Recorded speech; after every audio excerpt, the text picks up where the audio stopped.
The year 2024 was a very impactful and path-breaking year for the passenger vehicle industry in India. In the previous year of 2023, the industry had touched a figure of 4 billion, which was an all-time record. The general feeling was, since the base was very high, the growth will be in single digits. Some people said that since there were long waiting lists and most manufacturers had geared up production, the growth could touch 8 to 9%. However, the year proved otherwise. The growth at the end of the year is hardly 4%, from 4.1 million to about 4.45 million. And if I took in retail terms, the growth probably is 3%. Why is that? Because the dealership stocks have gone up dramatically over the year. Throughout the year, there was a long discussion. The OEM said the stock was more in the region of 4 to 5 weeks. The dealer association said the stock was something to the 8 to 9 weeks. Very interesting. How could it be possible?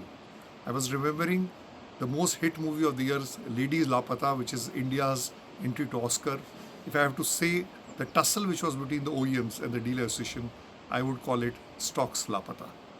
However, this 3% growth has happened and it's still a very good figure. We need to now dissect what has happened in the industry. As far as if you look at various segments in industry, the SUV UV segment, which includes the MPV also, has grown further from 55-57%. It has now gone over 60%. Hatchbacks are taking a hit. Sedans are somewhat more constant. However, what is the real matter of concern is that the entry level or the micro passenger vehicle segment, which is below 3.6 meters in length, has shrunk from 5% of the industry to less than 2% industry. If you take Alto, Quid and Espresso, which are in this segment, their total sale is very, very low. Alto, which used to be the market leader for 20 years, is now the number 10th position as far as Maruti sales volumes are concerned. So clearly it's SUV game, and SUVs are ruling the roast. You have micro SUVs, you have compact SUVs, you have premium SUVs. So that is something which is unique. The second part is on the fuel element. The surprising fact has been that a lot of people thought hybrids, EV will rise dramatically, but the real gainer or the real superstar of the 2024 has been CNG.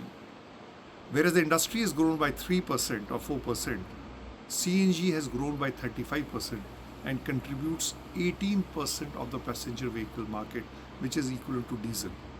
Diesel has also remained constant. Petrol has come down slightly.